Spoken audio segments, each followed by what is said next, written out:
Saya akan jelaskan tentang kultur atau budaya. Yang pertama, pertanian dengan budaya. Kedua, sejarah dengan budaya pikiran. Ketiga, warisan yang diturunkan dari generasi ke generasi berikutnya. Dan keempat, budaya dan peradaban. Budaya masa. Budaya yang hadir mengikuti perkembangan teknologi dan media cetak. Mitos budaya. Argumen budaya dapat menjadi sangat abstrak dan filosofi atau bahkan berupa soal wahyu kadang dipisahkan dari fakta yang empiris atau nyata. Wahyu dan pembebasan. Terbentuknya subkultur intelektual sastra musik atau seni yang saat itu menjadi pilihan yang membentuk budaya. Kebudayaan dan pemerintahan. Terjadinya pelembagaan budaya dalam pemerintahan mendorong kebijakan budaya yang eksplisit adanya produk-produk budaya. Budaya ini juga bisa diartikan sebagai produk industri yang dilembagakan dalam pemerintahan atau kebijakan-kebijakan berkaitan dengan kegiatan-kegiatan negara. Budaya dalam pendekatan antropologi. Budaya sebagai keseluruhan hidup manusia yang meliputi keseluruhan pengetahuan, kepercayaan, seni moral, dan adat istiadat yang memiliki kemampuan lain dan kebiasaan yang diperoleh oleh anggota masyarakat.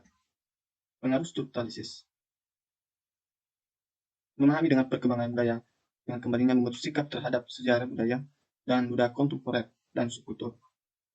Memahami budaya dipengaruhi oleh pendekatan, bentuk, dan istilah yang digunakan, gaya,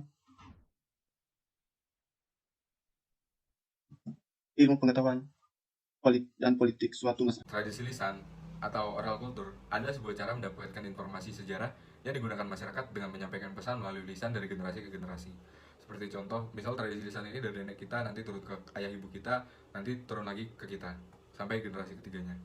Pesan yang disampaikan bisa berbentuk nyanyian, cerita rakyat, nasihat, istilah yang biasa diterapkan tanpa melibatkan bahasa tulisan, tertulis, dan di mana transmisi nilai sikap dan kepercayaan antar generasi dilakukan dari mulut ke mulut, termasuk juga mitos. Dan tradisi lisan seringkali berbentuk berita dan opini yang menginformasikan tentang peristiwa masa lalu dan peristiwa yang tak terduga yang dialami oleh leluhur.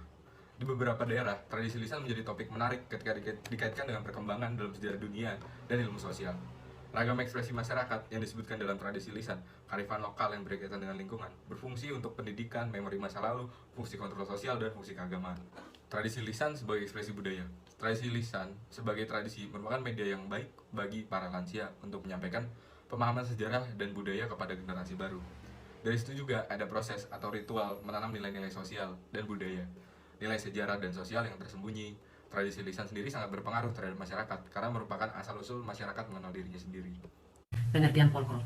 Folklore adalah cabang ilmu humanistis yang tidak mungkin lepas dari budaya, sastra, dan antropologi. Dalam kaitan ini tampaknya kehadiran antropologi sastra akan menjadi jawaban sementara terhadap interdisiplin itu. Apa itu folklore? Folklore adalah sebagai kebudayaan dari suatu masyarakat tersebut dan diwariskan secara turun-temurun, secara tradisional, baik dalam bentuk lisan, contoh sertai dengan gerak atau alat pengingatan, kebudayaan berbagai macam. Folklore dapat meliputi secara rakyat, legenda, musik, sejarah lisan, dongeng, dan kebiasaannya yang menjadi tradisi dalam suatu budaya atau kelompok. Folklore juga merupakan salah satu sarana dalam penyebaran berbagai tradisi budaya. Bentuk dari jenis folklore ini secara garis besar ada dua, yaitu material dan bukan materi. Folklore sendiri terbagi menjadi tiga jenis, yaitu folklore non lisan, setengah lisan, dan folklore lisan. Folklore bukan lisan atau non lisan yaitu bentuk fisiknya berhubungan dengan benda-benda nyata yang ada di dunia, dan folklore yang bentuknya bukan lisan walaupun cara pembentuknya diajarkan secara lisan. Dan folklore lisan yaitu sebuah tradisi yang disampaikan sesuatunya melalui lisan generasi selanjutnya.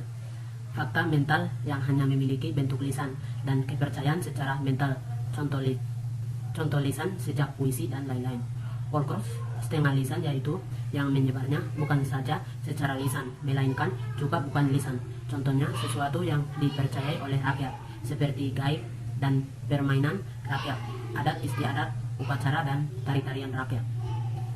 Ciri-ciri folklore yaitu folklore biasanya memiliki bentuk berumus atau berpola, berfungsi sebagai alat pendidik, dan memiliki logika sendiri yang tidak sesuai dengan logika umum. Selanjutnya yaitu bahasa. Pengertian bahasa yaitu cara bagi manusia untuk memenuhi kebutuhan sosialnya, yaitu untuk berinteraksi atau berhubungan dengan sesamanya. Kemudian terdapat dua fungsi dari bahasa, yaitu yang pertama linguistis, yaitu sebagai sarana komunikasi untuk menyampaikan perasaan, pikiran, ide-ide atau gagasan-gagasan dari satu orang ke orang lain. Kemudian yang kedua itu kultural, yaitu sebagai alat atau sarana untuk menyimpan, menyebarkan, dan mengembangkan kebudayaan. Bahasa juga menjadi salah satu media untuk penilaian sikap dan perilaku. Misalnya, pada masyarakat Jawa, di mana tolak ukurnya adalah jika seseorang dapat berbahasa dengan baik, maka orang tersebut akan dianggap sebagai seseorang yang memiliki pergaulan yang sopan dan menjunjung tinggi etika.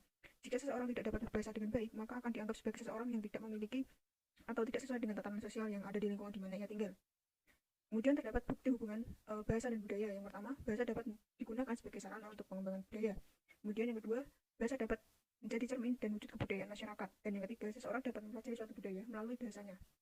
Bahasa adalah kunci atau pintu utama untuk mendalami kebudayaan suatu masyarakat. Maka bahasa ini menjadi hal yang penting agar masyarakat lain dapat memahami dan mempelajari pola hidup, sistem nilai, atau adat yang hidup di tengah-tengah masyarakat. Kemudian selanjutnya yaitu pencerminan budaya dalam kode sapaan. Kode sapaan pada orang-orang Jawa merupakan salah satu ciri khas di mana mereka melakukannya ketika mereka bertemu. Menyapa sangat diperlukan untuk menjaga keharmonisan hubungan sosial. Jika tidak menyapa akan dianggap sebagai seorang yang sombong, angkuh, dan tidak tahu sopan santun. Selanjutnya kita akan membahas tentang pencerminan budaya. Ada 4 jenis tentang pencerminan budaya. Yang pertama adalah pencerminan budaya dalam pemberian nama. Nama biasanya dianggap sebagai penyebab, baik terjadinya gejala negatif ataupun gejala positif. Yang kedua, pencerminan budaya dalam kode etik sosial. Dibagi menjadi 3, yaitu bersikap baik kepada Tuhan, bersikap baik kepada sesama, dan bersikap baik kepada binatang dan sesama. Tersirat dalam Patmo Soikocho pada tahun 1952 yang menyusun beberapa ungkapan seperti Jadume, jangan merasa hebat artinya, dan Wewe dijalu Bali Gulune Gondoken yang berarti memberi diminta lagi, layarnya bisa gak sakit gondok. Yang ketiga yaitu pencerminan budaya dalam kode kreativitas bahasa. Dan yang terakhir yaitu pencerminan budaya dalam kode bahasa politik. Dan yang terakhir kita akan membahas tentang ekspresi budaya tradisional dan identitas komunitas, diatur dalam hukum internasional maupun hukum nasional Indonesia. Beberapa kombinasinya yaitu yang pertama ada verbal tekstual, kedua musik, ketiga gerak, keempat teater, kelima seni rupa, keenam upacara adat, dan yang lebih penting lagi karena merupakan sebuah penanda dari adanya suatu identitas komunitas etnik dan bertahan hidupnya komunitas etnik.